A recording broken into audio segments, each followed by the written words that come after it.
Slava Isus Christu, glory be to Jesus Christ.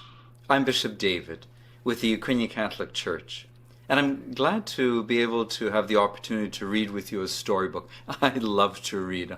I love books, and I hope that you'll enjoy this one as well.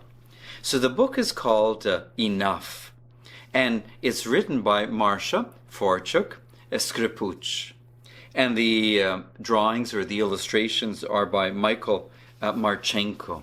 So look how wonderful is this and exciting this book is going to be.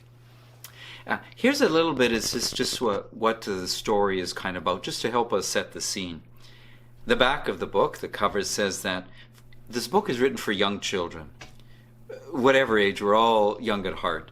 This is a spellbinding Ukrainian folk tale complete with magic, the conflict of good and evil, and a happy ending. I always like happy endings. Older children enjoy picture books, and this one could be well used for illustrating folk tale writing or for introducing multicultural, historical, and Remembrance Day themes. We can also say that the author, Skrypuch, never swerves from the folk tale devices of her story, and Michael Marchenko's spirited illustrations full of specific detail right from the Ukrainian shawl, lining the end papers, giving the story the weight of truth.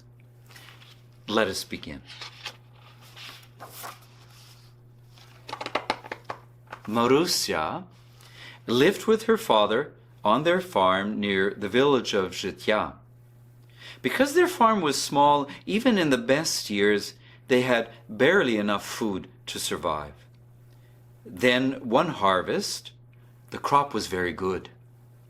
Marusia and her tato planned a party as they gathered their wheat.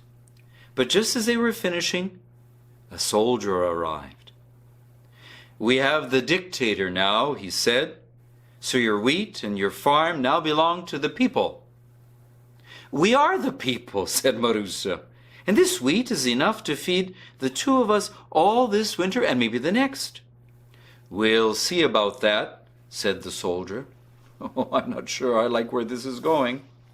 Can you see the soldier and Marusia and her tato?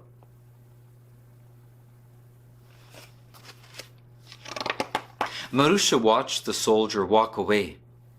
"This isn't the end of it," she said. "The dictator's soldiers will take the whole crop." She hid some grain deep in her hope chest, and as she closed the lid, horses' hooves thundered through the village.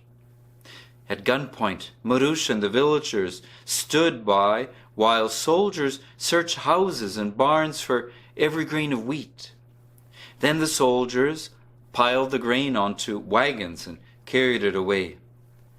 In the whole of Zhytya, the only grain missed was the sackful that Marusia had hidden. Do you see her hope chest and hiding the bag of grain?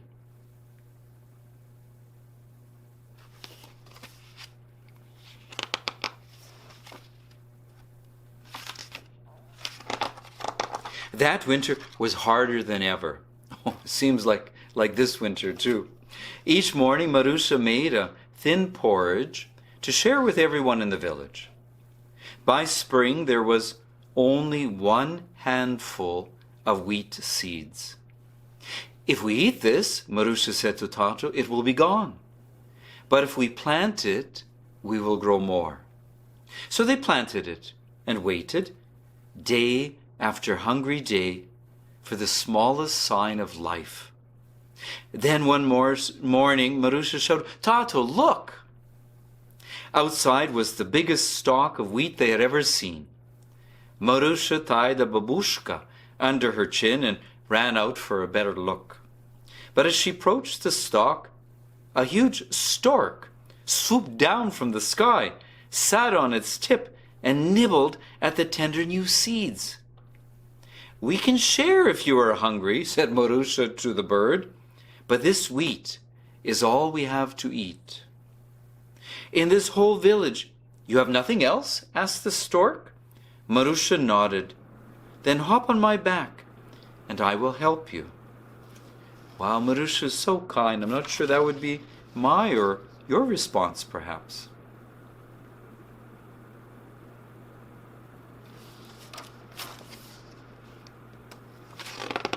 Marusia wrapped her arms around the stork's neck, and up they went.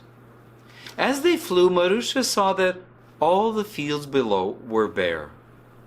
Throughout the one rich land, the only patches of shoveled soil were in the graveyards, and there were plenty of those. The bird flew over the dictator's land. Piles of wheat overflowed the granaries and lay rotting. Yet the soldiers were bringing more carts still. It seemed the dictator would never have enough. The stork flew over a great ocean and farther on to a new world. Marusia watched in wonder as cities changed to forests and lakes. And then she saw the endless prairie, dotted with patches of dust and wheat. Joyously, Marusia greeted women and men dressed in the clothing of Ukraine, working in the field. They waved to her, and one woman called, "Times are hard, but we are happy to share." Can you see Marusia flying on the back of the stork?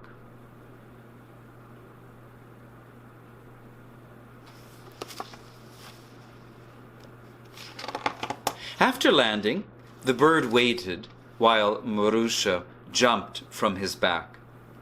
"Take what you need," he told her. Marusia tugged the babushka from her head and filled it with grain. She climbed back onto the stork, balancing the seeds in front of her. As they flew into the air, Marusia called her thanks to the smiling faces below her. "Give our love to our cousins in Ukraine," one woman called. "Are you sure you've taken enough?" "Yes," Marusia answered. "I've enough to plant. There's plenty." The stork retraced its journey. Tata ran to greet her, relieved that his daughter was safe. Then he placed a dish of water and a bowl full of seeds before the tired bird. Do you see Marusia back home safe and sound? And how joyous everyone are to greet her, together with the stork?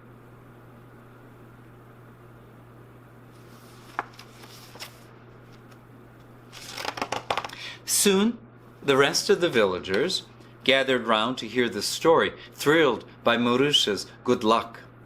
One by one, Marusia gave them each a handful of seeds to plant in their fields.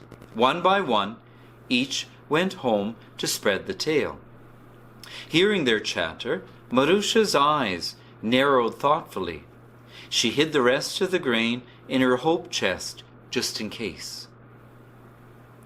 Soon the fields in Jitya shone with wheat. Now the time for harvest came near, and the villagers were happy. In the morning, they would go to work. In the morning, they would eat. But in the morning, they woke instead to empty fields and soldiers with full carts fading into the distance.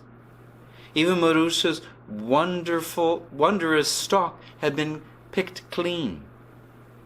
Behind the soldiers walked an officer, and on his face was a smile. In his pocket, he carried a secret that he wouldn't share even with the dictator. In his pocket, he carried the special seeds that he had taken from Marusia's magic stock. Do you see the soldier? Do you see the wagonfuls of grain in the background?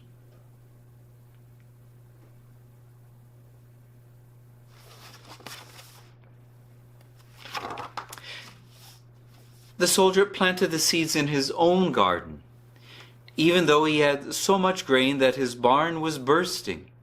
One morning he looked outside and laughed with joy. A stalk of wheat had grown in the night, shooting as high as the roof on his house. The officer ran toward it just as a stork flew to the tip and began to eat. Now the officer almost commanded the bird to stop, but then he remembered what Marusia had said and what had happened to her. "Please," he cried, "that is all my soldiers have to eat." "You have nothing else?" asked the stork. The officer shook his head and pretended to look sad. "Then hop on my back," said the bird, "and I will help you."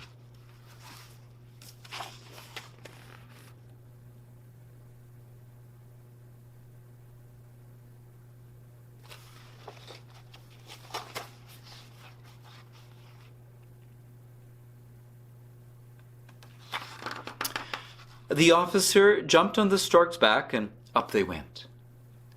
Down below, the officer's bulging barn looked like a child's wooden block. They flew over empty fields and full graveyards. In all of Ukraine, the only patch of green was around the village of Zhytya. They flew over the ocean until they arrived at a new world. The officer held the stork's neck tightly as the cities changed to forest and lakes, and then to rolling prairies where women and men worked in lush fields of wheat. They looked up as the bird passed, waving to him in welcome. The officer gasped. It looked so much like Ukraine before the hunger. Do you see how many have died hungry?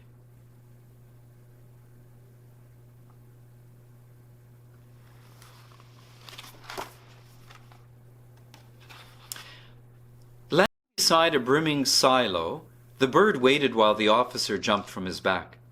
"Take what you need," the stork said. The officer took 3 bags from his pockets and stuffed them full. But when he saw all the grain left in the silo, he felt that he didn't have enough. He took off his jacket and made it into a sack.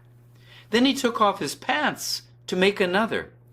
Dressed in his underwear and holding the heavy sacks, he climbed back onto the bird. The sacks were so heavy that it was hard to keep from falling. As the stork flew into the air, the officer looked down at the people who stared angrily back at him. "Wait! Have you left us enough?" one woman called to him. "I'll be back for the rest," he shouted. Look how funny he looks in his underwear.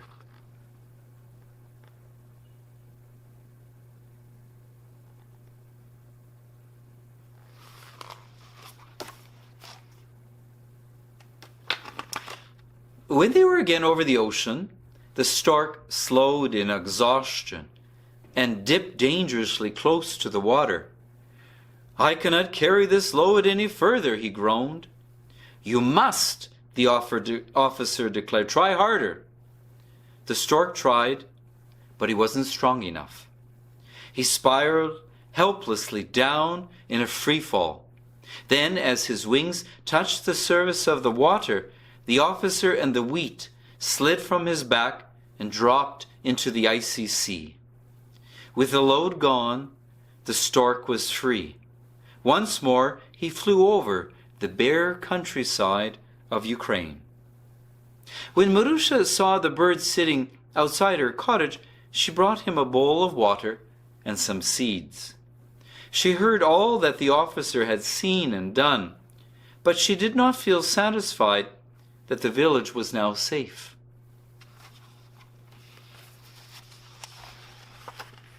See how the officer falls from the stork's back into the icy water.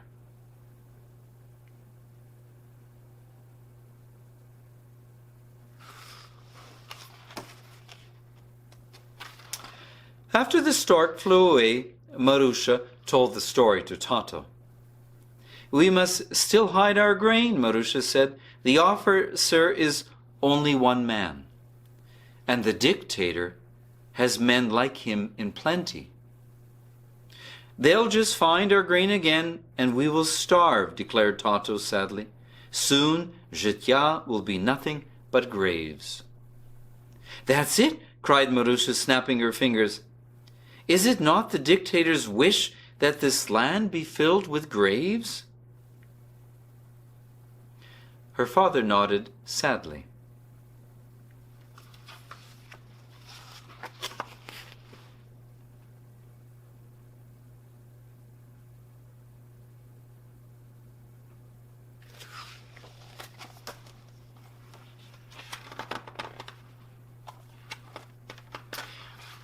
Then we will give him what he wants. But our graves will be filled with wheat. Tato's eyes sparkled. Together, Marusia and Tato told the villagers of their plan. As soon as the grain was threshed, the villagers loaded it into sacks. Then they buried the sacks in the graveyard. Soon they ran out of sacks. Use your babushkas, Marusia told the women. Then she turned to the men. Use your shirts. By the time the villagers ran out of scarves, shawls, and shirts, 2/3 of Zhitia was covered with graves of wheat. We need the men's pants, Marusia cried. We must bury the rest of this grain. The villagers worked hard, burying the clothing in the quickly filled graveyard.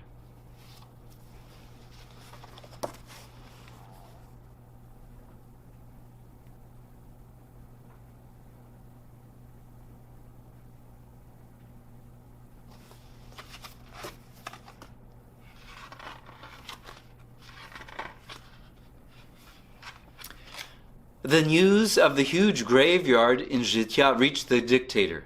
What good citizens, he said, to sacrifice so much. He called for his horse so he could see the village himself. When Marusia spied the soldiers in the distance, she ran to the villagers. The dictator cannot find us all alive. Most of you hide. There should be only a few of us left to greet him. Then she and the remaining villagers hurried to cover up the last graves. The dictator stepped down from his horse and surveyed the vast graveyard with satisfaction. So this is all that remains of Zhitia, he said. Then he looked down and gasped.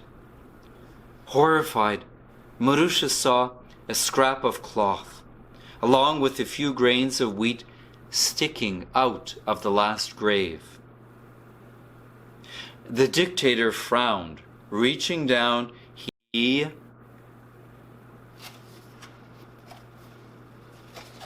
Do you see the dictator in the graveyard with Marusia? What will happen next?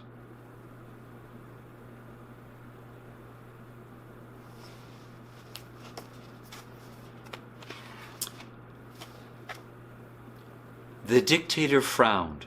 Reaching down, he grabbed a handful of dirt and threw it over the scrap of cloth. Are you so stupid that you bury your people without coffins? He cried. Marusia hid a smile. Forgive us, sir, she said, but not everyone can be as smart as you. The dictator stood up and brushed the dirt from his uniform.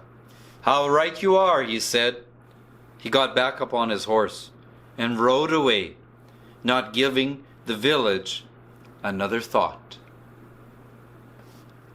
Did Marusia outsmart him?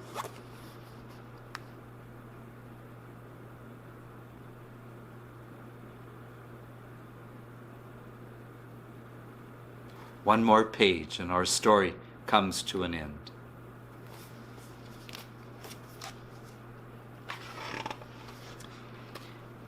Behind the dictator, the cottages emptied, and the streets of Zhitia filled with people, hugging each other with tears of joy. And Marusia said, now we'll have enough. Now we'll have enough. The end of our story.